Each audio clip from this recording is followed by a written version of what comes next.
Salut les replayers, on se retrouve pour une nouvelle vidéo, nouveau format aujourd'hui, d'accord. Avant match, Dortmund, Paris Saint-Germain, très grand match qui nous attend là. Ça, pour le dire, c'est un excellent match. Une pression terrible sur les épaules des Parisiens. Ça se voit, ça se voit que t'as peur. On voit que tu es stressé, mais on va faire face tous ensemble. Ensemble, on va le faire. En tout cas, voilà, on va essayer de parler un petit peu du match, voir les clés de ce qui va nous attendre demain. Si t'es chaud, on commence. Écoute, je suis aussi bouillant que l'ambiance de Dortmund mercredi soir. Hein. Allez, c'est parti, dans ce cas, on y va.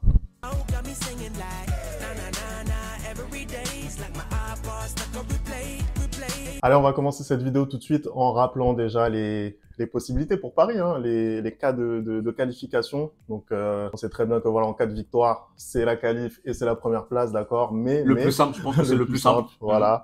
Mais en cas de match nul, ça peut également passer si jamais il n'y a pas de victoire de Newcastle. Et même en cas de défaite, ça peut passer en cas de match nul entre Newcastle et Milan. Et Milan. Et s'il y a match nul et que Milan gagne, ça passe ou ça passe pas? Ça passe. Ah, bah, en vrai de vrai, ça va, tranquille. En fait, le penalty de la dernière fois, vraiment, il sauve pas mal. Ah, il sauve pas mal. Il sauve vraiment. Il permet à Paris d'avoir son destin en main. Ouais. D'ailleurs, sur ce match de Dortmund, moi, j'aimerais qu'on parle déjà un petit peu de la composition d'équipe. On sait que les choix de Luis Enrique ont été largement critiqués là ces derniers temps. Ouais.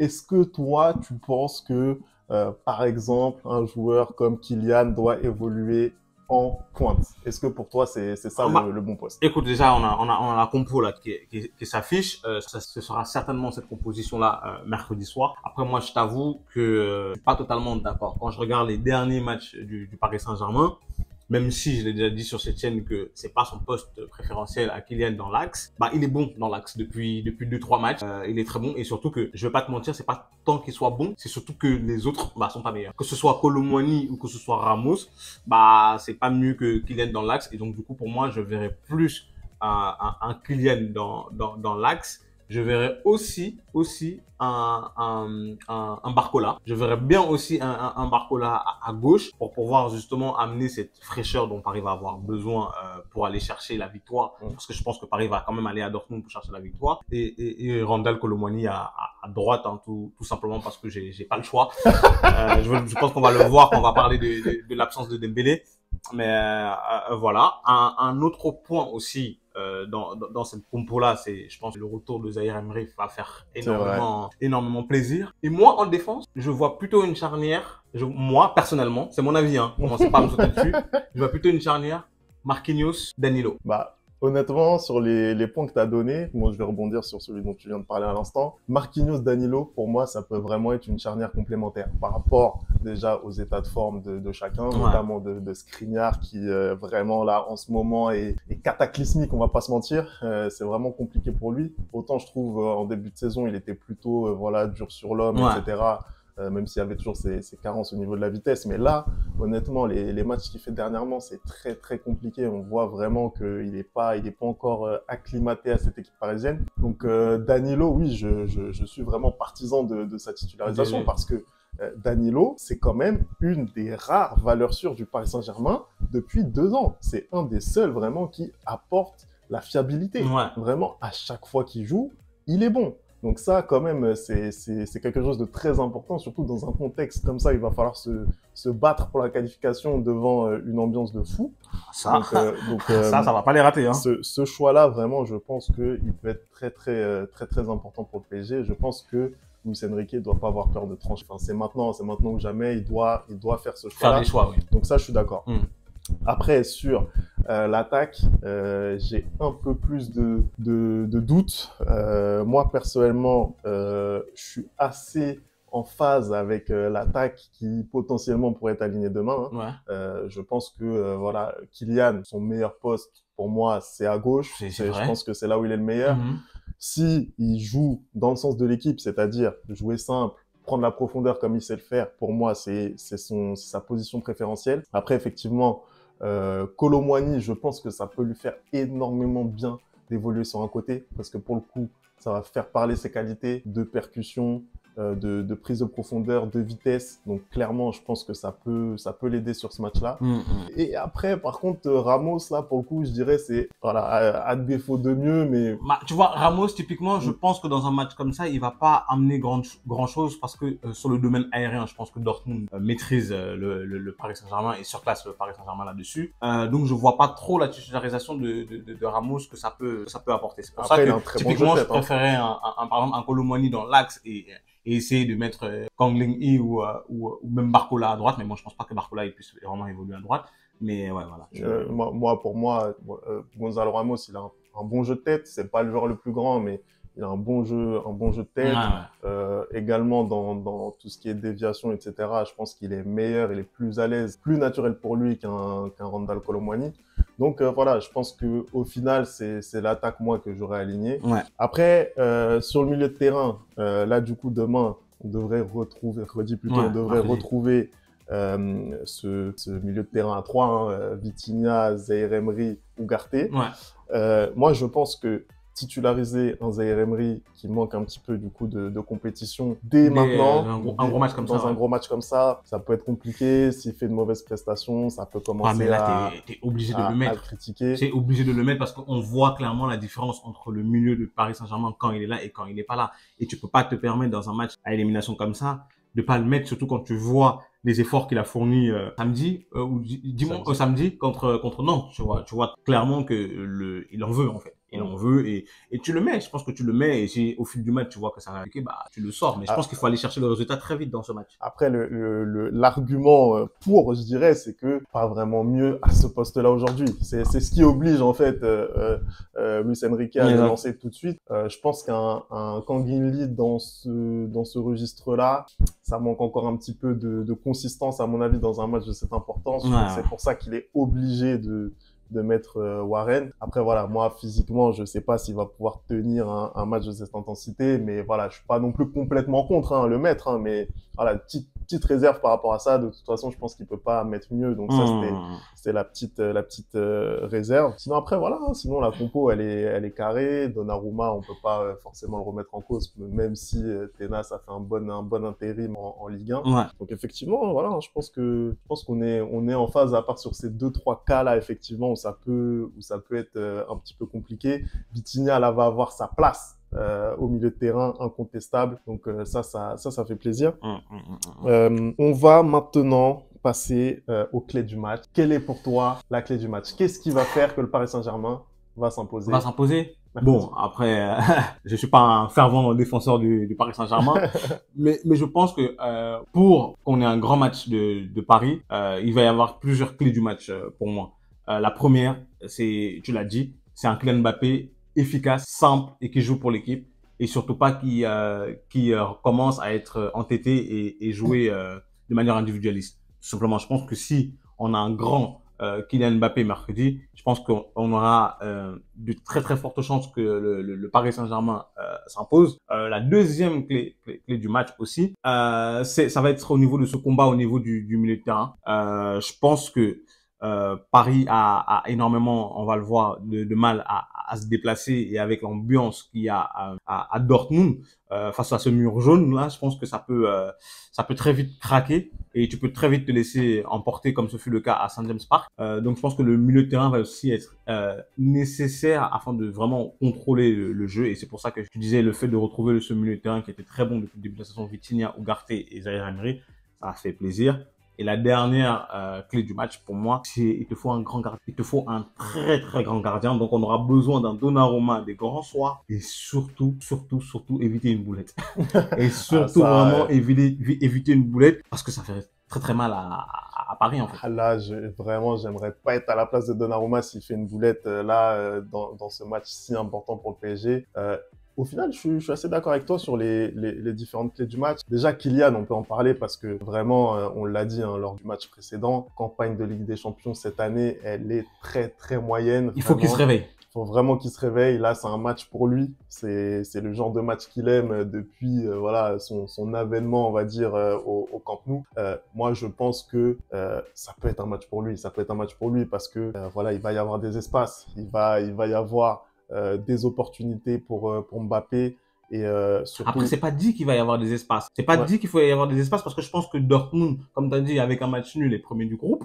Donc, ils vont pas forcément laisser les espaces qu'on pense qu'ils vont laisser. Moi, je les vois pas fermer le jeu comme ça, clairement. Et ils savent aussi très bien, comme le PSG d'ailleurs, qu'une première place de poule, ça peut changer ton avenir dans la compétition. Exactement. Ouais. Donc, c'est pas un match à banaliser pour Dortmund, qui reste en plus sur 2 défaites d'affilée. Ça, de toute façon, on le verra quand on va parler de l'état de forme des deux équipes. Mais comme je te le dis, encore une fois de plus, ils ont juste besoin de un point pour finir premier. Donc, ils n'ont pas intérêt à ouvrir le jeu, surtout quand tu vois les contre-attaques qui peuvent se prendre par les Parisiens. Même si il y a un joueur majeur, hein, d'ailleurs, qui aurait joué contre son ancienne équipe qui est absent. Faire son retour. Exactement. D'ailleurs, c'est là qu'on voit un peu le carton jaune qu'il a pris dans le dernier match, qui est assez stupide parce que il aurait bien aidé le Paris Saint-Germain mercredi. C'est Ousmane Dembélé. Toi, est-ce que tu penses que son absence va être vraiment préjudiciable pour le Paris Saint-Germain? Ouais, c'est marrant qu'on se pose la question maintenant parce que moi, j'ai entendu des gens me dire que Dembélé était pas assez décisif,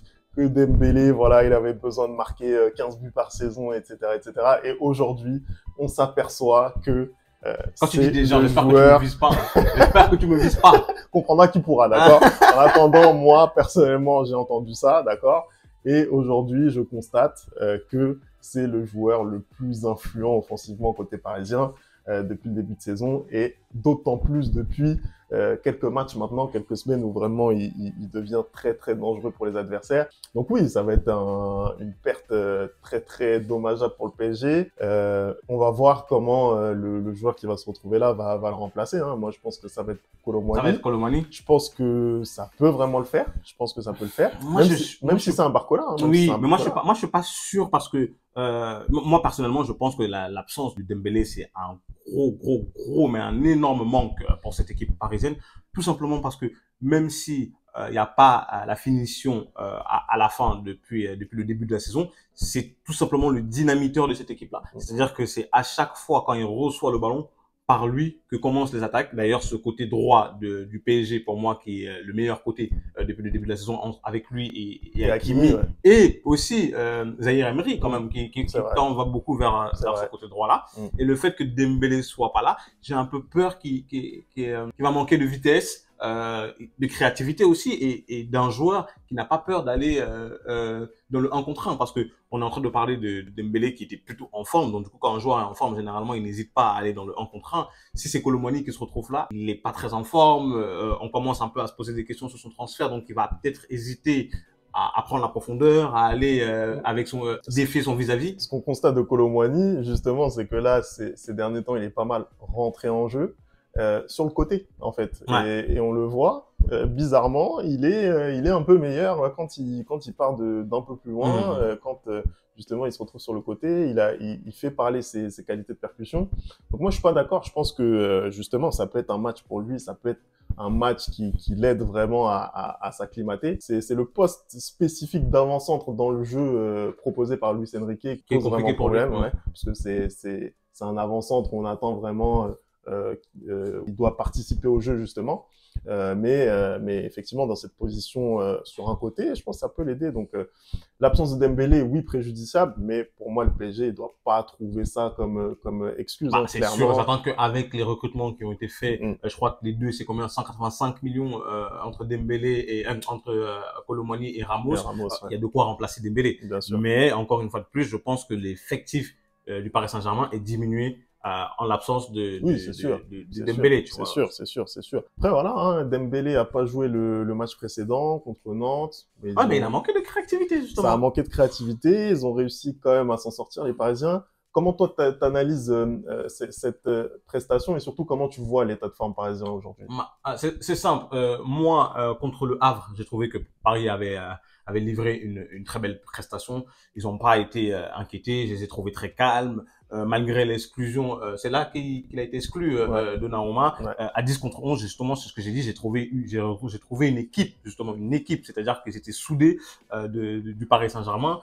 Contre Nantes, c'était un match, certes, il s'impose, encore une fois, de plus, mais c'était pas un grand pari, tu vois. Donc je ne sais pas si c'est parce qu'ils avaient déjà la tête, justement, à Dortmund ou donc ils évitaient un peu les blessures et tout, ou si c'était vraiment le niveau parisien. Bon, après, sur les 5 derniers matchs, Paris n'a pas perdu. Sur les 5 derniers matchs, Paris n'a pas perdu, contrairement à Dortmund qui a perdu ses 2 derniers matchs en coupe. Et là, en championnat, même si en championnat, ils se sont retrouvés très vite à 10 contre 11 dès la 10e minute. Surtout face à une très très bonne équipe de Leipzig.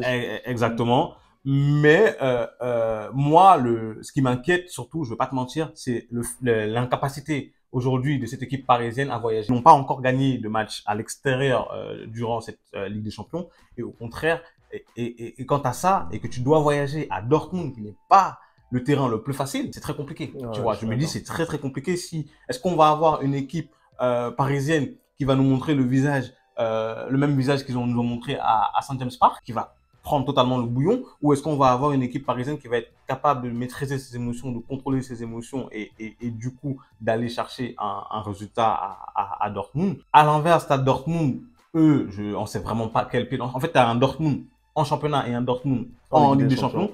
Et voilà, tu vois, le fait qu'ils aient perdu leurs deux derniers matchs, j'arrive plus à analyser l'état de forme du Paris Saint-Germain que l'état de forme de Dortmund. Aujourd'hui, moi, je pense que avec les qualités qu'ils ont, avec l'obligation de résultat, normalement, le Paris Saint-Germain, et surtout avec leur état de forme, ils doivent aller à Dortmund pour s'imposer maintenant. Dortmund, je sais pas. Je suis assez d'accord. Franchement, les Parisiens, encore une fois, ils ont montré qu'ils savaient faire en phase de poule. Ils ont joué des matchs chauds ces dernières années, où c'était un petit peu couperé. Des matchs, je me rappelle, contre Liverpool notamment, où c'était compliqué. Des matchs contre Naples, où ils devaient absolument gagner, ou même contre United en poule. Ils ont su gagner ces matchs-là parce que c'est des matchs très très importants. Là, c'est une qualification en huitième de finale. Voilà, ils savent faire. Moi, je pense que sur le fait de voyager, clairement, ils sont en difficulté. On va pas se mentir. Hein, à chaque déplacement, on le voit. Même les victoires qu'il y a eu en championnat récemment, on voit que ça a été compliqué. La dernière face au Havre, c'était un match compliqué aussi. Donc, on voit qu'ils ont encore du mal, mais le match quand même contre le Milan AC, moi, m'a donné un peu d'espoir. Parce que j'ai trouvé quand même une équipe qui a maîtrisé son sujet, pardon. Alors, il y avait des petits trous d'air, mais c'est clairement une équipe qui a su montrer qu'elle avait envie de dominer la partie. Et ça, pour moi, c'est mieux que ce qu'on a vu lors du match contre Newcastle, où là, vraiment, ils ont pris l'eau. Donc, voilà, moi, je pense quand même les Parisiens vont faire le résultat. Après, c'est ça le truc, c'est que ce que je dis, moi, je pense qu'en cas de victoire, de toute façon, on n'aura pas de questions à se poser. Maintenant, en cas de match nul ou de défaite, il faudrait aussi regarder ce qui va se passer de l'autre côté, à savoir le Newcastle-Milan. On a dit tout à l'heure, s'il y a une victoire de Newcastle et un match nul ou une défaite de Paris, Newcastle passe. Milan, c'est un peu plus compliqué pour qu'il se qualifie. Là, quand tu regardes l'état de forme aussi du Milan et tu regardes l'état de forme de Newcastle, c'est un match, je sais pas non plus comment on sait pas comment ça va se passer. Moi, je pense que Newcastle, quand même, ils vont avoir énormément de mal à gagner parce que en fait, ils n'ont pas beaucoup de turnover, en fait. Ils ont énormément de blessés, franchement. C'est ça, ils ont beaucoup de blessés. Ils se reposent sur le même 11 depuis déjà pas mal de semaines. On voit en plus que ça commence à être compliqué, au niveau des résultats. Donc, vraiment, je pense que ça va être très compliqué. Après, ils sont à domicile. Et on a vu, ils peuvent être totalement transcendés dans l'obligation de résultat et donc du coup ils peuvent sortir une prestation, je sais pas, digne de celle qu'ils nous ont sorti contre le Paris Saint-Germain. Mais je pense de toute façon qu'il faut pas qu'on regarde, que les Parisiens regardent ce match-là. Il faut que les Parisiens aillent à Dortmund, fassent le boulot. Ils doivent faire le boulot. Et voilà. Clairement. Bon, on va parler des choses sérieuses, des choses vraies. C'est quoi pour toi le prono Newcastle, Milan AC? Qui vois-tu gagner? Newcastle, Milan AC, je te mens pas, que je vois Newcastle gagner 2-1. Toi, tu veux vraiment qu'on sorte, hein? Non. Mais j'ai pas encore dit mon prono Paris Saint-Germain, Dortmund, Paris Saint-Germain. Écoute, moi, Newcastle, Milan, je vois un match nul. Voilà, ça c'est le prono qui t'arrange, hein. Ouais, vas-y. Maintenant, le grand match Dortmund PSG, qui gagne? Écoute, ça va être compliqué, mais je vois un match nul. Entre Dortmund et le Paris Saint-Germain et donc une élimination du Paris Saint-Germain. Désolé. Un match nul, ça peut suffire, mais bon. En cas de victoire de Newcastle, non. Non, en cas de victoire de Newcastle, non. Mais moi, tu vois, je suis de nature optimiste, tu vois ce que je veux dire. De toute façon, moi, j'annonce, hein. Si le PSG ne se qualifie pas, je suis pas sûr de tenir l'antenne. Je le dis. Non, mais tu dois être pro, mec. Tu dois être pro. Je préfère le dire. En En tout cas, je pense qu'ils vont gagner. Allez, je pronostique un petit 2-1 pour Paris. Pour Paris, Un petit 2-1. faut dire quand même que Femi n'est pas très bon au jeu de pronostic depuis le début de la saison 1. Le ballon d'or, il a pas eu bon. Le ballon d'or africain, il a pas eu bon. Vas-y, bref. Moi, je dis rien. Mais avant de conclure, est-ce que tu penses que si le Paris Saint-Germain va en Europa League, m'en parle pas. c'est un échec? Mais m'en parle pas. C'est un échec. Et nous, on va aller en 8e de finale de Ligue des Champions, d'accord? Moi, je veux pas parler. Non, je demande de rationaliser. Est-ce que si mercredi à 23h, le Paris Saint-Germain est en Europa League, est-ce que pour toi, la saison sera ratée? Écoute, on a commencé un nouveau cycle, d'accord, cet été.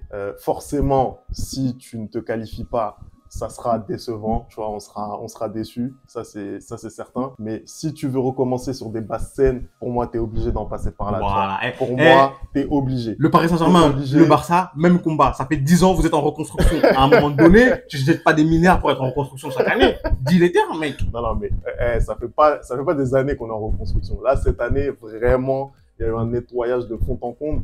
Donc, voyons ce que ça va donner. Okay, donc, pour toi, si jamais vous êtes en Europa League et que vous gagnez le championnat, par exemple, c'est pas une mauvaise saison. Pour moi, il faut juste être cohérent. C'est-à-dire que si jamais aujourd'hui le PSG se retrouve en Europa League, bah écoute, ils doivent continuer à faire confiance à Luis Enrique. Luis Enrique, c'est un entraîneur, il a gagné, tu vois ce que je veux dire, il a une légitimité. Ouais. Donc, continuons à lui faire confiance. Au bout de 2-3 saisons, même 3 saisons, tu vois, si jamais, effectivement, il n'y a pas de progression significative, bah, on pourra repartir sur un autre cycle. Mais pour le moment, on doit assumer de prendre des gadins si jamais on en prend un. Tu vois, il faut assumer. Je trouve que c'est une belle manière, de conclure. Hein. Je vais te laisser faire la conclusion du coup. Bon, en tout cas, merci d'avoir regardé la vidéo. N'oublie pas les bonnes habitudes, @replayfoot pour me dire ce que vous pensez, voilà, de ce match. Bah, lâchez vos pronos aussi, hein.